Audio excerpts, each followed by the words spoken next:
Olá pessoal, estamos aqui para mais um bate-papo e o tema de hoje, como sempre, é Jesus falou, os apóstolos falaram, eu falo. Jesus fez, os apóstolos fizeram, eu faço. Jesus não falou, os apóstolos não falaram. Jesus não fez, os apóstolos não fizeram, eu também não faço. Algumas pessoas têm me procurado para me perguntar sobre as igrejas que cobram bênção, que fazem negociações, né, do tipo, você me dá tanto e Deus te abençoa, você compra isso e Deus vai prosperar a sua vida. Então a pergunta é, Jesus fez essas coisas? Vamos saber, ou vamos estudar, vamos avaliar aqui o que a Bíblia fala sobre negociar na igreja. Lá em 1 Timóteo capítulo 6, versículo 10, diz assim: pois o amor ao dinheiro é a raiz de todos os males. Algumas pessoas, por cobiçarem o dinheiro, desviam-se da fé e se atormentam a si mesmas com muitos sofrimentos. Então, nosso amigo Timóteo aí, ele deixa bem claro, ou melhor, né? Paulo escrevendo ao Timóteo, ele deixa bem claro que fé e dinheiro não caminham juntos. Se fé e dinheiro não caminham juntos, por que tem tanta igreja aí usando o argumento da fé para arrecadar dinheiro, né? Por que será? Guarde isso aí e nós vamos falar sobre isso. O outro versículo está lá em Mateus capítulo 6, versículo 24, que diz assim: ninguém pode servir a dois senhores, pois odiará um e amará o outro, ou se dedicará a um e desprezará o outro. E olha só como Jesus encerra, ele diz assim: vocês não podem servir a Deus e ao dinheiro. Te leva a pensar? Vamos para o terceiro versículo?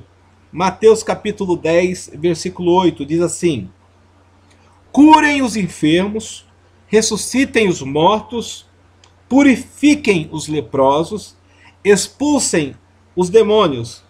Vocês receberam de graça, porém devem dar de graça. Olha só, são 3 versículos que tratam sobre valor, né? Então, em nenhum desses 3 versículos você vai ver o dinheiro sendo bem comentado pelos grandes homens de Deus ou até mesmo pelo próprio Jesus.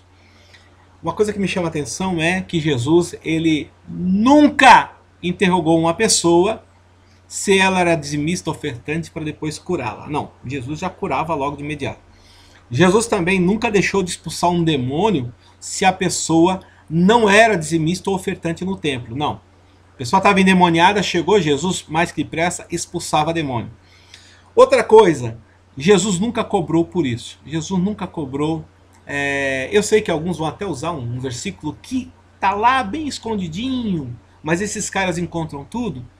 Que quando uma pessoa foi curada da lepra, Jesus fala assim: vai até o templo, apresenta-te ao sacerdote e dê a ele as ofertas designadas por Moisés.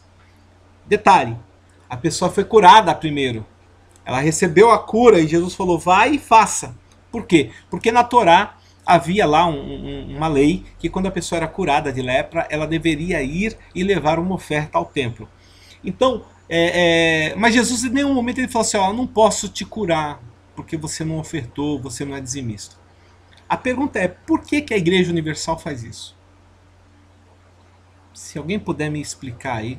Se a Igreja Universal é uma igreja de Deus, por que ela usa o argumento que Deus não pode te abençoar se você não der dinheiro para a igreja? Onde que está escrito isso?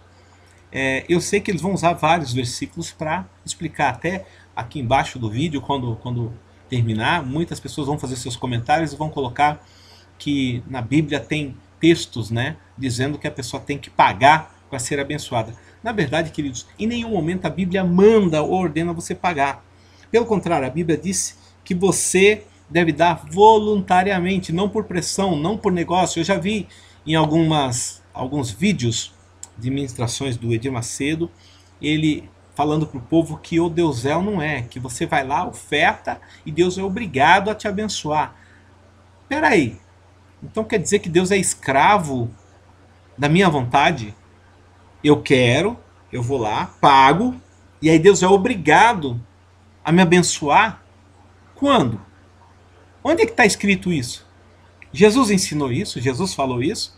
Alguns dos apóstolos falaram ou ensinaram isso? Não. Então não é de Deus. Isso é um argumento demoníaco. Aí as pessoas falam assim, mas eu quero dar. Eu acho importante porque isso estimula a minha fé. Querido, o que tem que estimular a tua fé é a tua convicção no Filho de Deus, a tua convicção em Jesus. É você crer que Jesus é o Filho de Deus. A palavra diz que tudo é possível ao que crê. Não é ao que dá, não é ao que oferta, não é ao que entra em campanha e desafio. É ao que crê. E fé é algo que se atinge ao caminhar junto.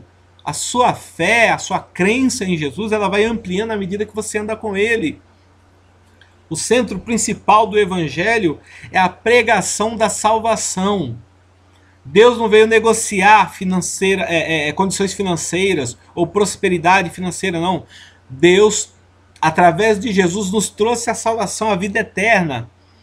A palavra diz, porque Deus amou o mundo de tal maneira que enviou seu Filho unigênito para que todo aquele que nele crê não pereça, mas tenha a vida eterna. O foco principal de Deus é te dar a vida eterna. Não é te dar dinheiro, não é te dar carro de luxo. Mas a Bíblia diz que se nós somos fiéis, Ele nos abençoa. Lá vão citar Malaquias, né, capítulo 3, versículo 10, que diz que Deus vai repreender o devorador, o migrador, o cortador e os demônios todos que consomem, né, os nossos bens, as nossas finanças, e que o povo é amaldiçoado porque não contribui. Realmente, ali, talvez você não saiba, mas na questão de Israel, haviam 12 tribos, e dessas 12 tribos, 11 tribos herdaram terras. E essas 11 tribos trabalhavam e adquiriam bens. E uma das tribos não herdou terra, não herdou posses, não herdou propriedade, não podia nem trabalhar no campo. Por quê? Porque ela era designada para servir a Deus, que era a tribo de Levi. E essa tribo, o serviço dela, o trabalho dela era cuidar das coisas de Deus e auxiliar o sacerdote na propagação da palavra de Deus, nas visitas, no socorro, na manutenção do templo. E por não ter tempo de cuidar das coisas materiais, as 11 tribos sustentavam essa tribo que vivia em prol da fé das pessoas. Ou melhor dizendo, servindo a toda a nação, as outras 11 tribos, certo? E ajudando as 11 tribos a se manterem no caminho. Então, como a tribo de Levi, essa tribo era a tribo de Levi, como ela vivia para servir a Deus, então as outras tribos mantinham a tribo de Levi através de seus dízimos e das suas ofertas. Então o que aconteceu? Chegou um tempo que a tribo de Levi continuou servindo a Deus e estando à disposição do povo. E o povo não estava ofertando nem dizimando. Então os levitas estavam passando fome, estavam passando necessidade. E por eles passarem necessidade, Deus não achou justo abençoar o resto da nação, enquanto que a tribo que era responsável pela parte espiritual do povo sofria, passava fome, passava necessidade. Então Deus disse, olha, se vocês não mantiverem a minha casa, e manter a casa deles seria manter o templo para que o templo mantesse os levitas, se vocês não fizerem isso, eu não vou abençoar vocês. É por isso que vocês estão amaldiçoados. Hoje em dia, não há mais essa determinação. Hoje em dia, é comum pastores trabalharem. Eu, por exemplo, trabalho, eu tenho empresa. Eu tenho uma empresa de eventos, né, um sítio que eu alugo para eventos. Eu tenho uma empresa de enxovais de crianças e tenho uma empresa de classificados. Então a minha renda vem desses 3 trabalhos. E detalhe, esses 3 trabalhos não exigem que eu fique no local de trabalho. Eu posso trabalhar na minha casa pela internet. Então eu posso me dedicar à obra de Deus e posso fazer o meu trabalho sem atrapalhar. E sempre que os membros da igreja que eu faço parte precisam de mim, eu estou à disposição. Eu não vivo da obra. Não que eu ache errado, eu não acho errado. Mas é que eu não me adaptei com esse negócio de depender de igreja. Eu sempre gostei de trabalhar. Então, o que acontece? Naquele tempo as pessoas viviam exclusivamente para a obra de Deus. Hoje não. Mas se o pastor quiser viver pela obra de Deus, então ele tem que viver o quê? Da oferta que trazem para o templo. Oferta voluntária. O pastor não pode chantagear membros. O pastor não pode desafiar membros. Ele não pode amaldiçoar membro porque o membro não é dizimista ou ofertante. Vocês estão entendendo, queridos? Então uma das coisas que eu não concordo, e é por isso que eu não faço parte da Igreja Universal, é essa negociação. Quer dizer, salvação pouco importa, o importante é ganhar dinheiro, o importante é ser rico, é ter o paraíso aqui na terra. Cuidado, na parábola do rico e Lázaro, o rico foi para o inferno justamente porque ele viveu o paraíso na terra. Então, é uma coisa para você pensar. Procure na Bíblia onde foi que Jesus cobrou por uma cura, por uma libertação. Se Jesus não cobrou, meu irmão, sai fora. Isso é arapuca e isso está te roubando. Não seja otário, certo? Evangelho nunca teve a ver com colocar Deus na parede. Esse lance que a Universal fala que você tem que pressionar a Deus, porque Deus gosta de ser pressionado, porque Deus é ou não é. Eu sei que a Bíblia diz que Ele é. Deus é. O homem não pode aumentar um côvado na sua estatura e nem tampouco acrescentar um dia na sua existência. Como é que um ser tão limitado vai poder colocar o Deus Todo-Poderoso na parede? E onde que você vai obrigar Deus a fazer alguma coisa? Meu irmão, isso não é bíblico. No mínimo isso é demoníaco. Então sai fora desse meio e procure um local onde você aprenda a palavra de Deus. Eu não posso me estender mais porque o nosso tempo é curto, mas deixo aqui esses 3 versículos. 1 Timóteo 6,10, Mateus 6,24 e Mateus 10,8. Para você ler e tentar entender. Se algum pastor está cobrando para impor a mão na tua cabeça e orar por uma bênção, por uma cura, por uma libertação, diga para ele que ele recebeu o dom de graça e ele deve ministrar esse dom também de graça. Um beijo no coração, até a próxima, Deus te abençoe e fique com Deus.